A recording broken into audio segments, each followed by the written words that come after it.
இதுதான் அதுக்கான கட்சி. ஏனென்றால் எங்களுடைய அர்ப்பணிப்பை விட பலவழங்கக்கூடிய அர்ப்பணிப்பு உடையவர்கள் நீங்கள். நாங்கள் வீரப்பணம் வைக்கிறோம், நாங்கள் எங்களை அறிவப்பா வைக்கிறோம், அது செய்யறோம், இதை செய்யறோம், வேற இன்னும் ஓடிச்சிருக்கோம், அவ்வளவுதான். வீரப்பணம் வைக்கிறது, உயிர்ப்பணம் வைத்து போராடியவர்கள், எங்களை விட கூடுதலான அர்ப்பணிப்பு உள்ளவர்கள் இருக்க வேண்டிய கட்சி இந்த கட்சி. அவர் ஒரு விடயத்தை திரும்ப திரும்ப சொல்லுகிறார், எனக்கு ஆயுதத்தில் நம்பிக்கை இல்லை, ஆயுத போராட்டத்தில் நம்பிக்கை இல்லை, ஆனால் அவர் போராடியவர்களை நான் மதிக்கிறேன் என்றால் அதனுடைய அர்த்தம் என்னவாகின்றது? ஆயுத போராட்டத்தை மதிக்கவில்லை என்றால் போராடியவர்களை மதிக்கவில்லை என்பதுதானே அர்த்தம். நீங்கள் இப்போது அந்த காணொலியிலே நீங்கள் தெளிவாக பார்த்திருப்பீர்கள். அவர் கூறிய விடயத்திலே இன்னும் ஒரு விடயத்தையும் அவர் தெளிவாக கூறுகிறார். தமிழர் தாயத்துக்கான விடுதலை போராட்டத்தில் போராளிகளின் அர்ப்பணிப்பு குறித்தும் அவர்களை தமிழ் தேசிய அரசியலில் இணைத்து பயணிப்பது தொடர்பிலும் அவர் திடமாக கூறிக்கொண்டிருக்கிறார். அது மட்டுமல்லாது இந்த கட்சி என்பது அவர்களுக்குரியது. அவர் உண்மையில் சரியாக கூறியிருக்கிறார்.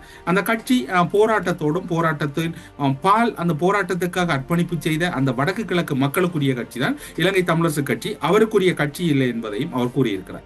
அவர் இன்று முன்னாள் போராளிகள் பற்றி மிகவும் ஒரு சிலாகித்து பேசுகின்ற போது உண்மையில் சுமந்திரன் மீது எவ்வளவு கருத்து வேறுபாடுகள் இருந்தாலும் அவர் ஒரு விடயத்தில் நிதானமாகத்தான் இருக்கிறார். அதாவது ஆயுத போராட்டத்தை ஏற்றுக்கொள்ளவில்லை, ஆனால் முன்னாள் போராளிகளையும் அவருடைய தியாகங்களையும் மதிக்கிறார் என்கின்றார். ஏப்ரல் 21 உயிர்த்த ஞாயிறு தாக்குதல் இடம்பெற்ற போது முன்னாள் போராளிகள் பலர் மீது அன்று பயங்கரவாத தடுப்பு சட்டத்தின் கீழ் பயங்கரவாத தடுப்பு பிரிவினர் பல வழக்குகளை தாக்கல் செய்தார்கள். பலர் அதில் கைது செய்யப்பட்டார்கள், பலரை விசாரணைக்கு அழைத்தார்கள்.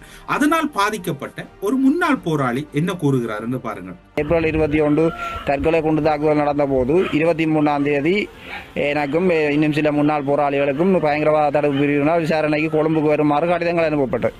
அந்த நேரத்தில் நாங்கள் எங்களுடைய பாராளுமன்ற உறுப்பினர்களிடம் கேட்டோம், இந்த தாக்குதல் சம்பவத்துக்காக மட்டுமல்ல, தொடர்ச்சியாக இந்த பயங்கரவாத தடுப்பு பிரிவினர் அழைப்பு கடிதங்கள் கொழும்பிலிருந்து அனுப்பப்படுகின்றன. இவ்வாறான ஒரு பின்தங்கிய கிராமங்களிலிருந்து வடக்கு கிழக்கிலிருந்து கொழும்புக்கு செல்வது என்பது ஒரு ஏற்புடைய காரியமாக இல்லை, அது நீண்ட செலவுகளை கொடுக்கக்கூடியது. எனவே இந்த விடயம் தொடர்பாக பாராளுமன்றத்தில் கதைத்து அந்தந்த மாவட்டங்களில் இருக்கின்ற பயங்கரவாத தடுப்பு பிரிவினருடைய அலுவலகங்களில் விசாரணைகளை மேற்கொள்வதற்கு ஏற்பாடு செய்யுமாறு கூறினோம்.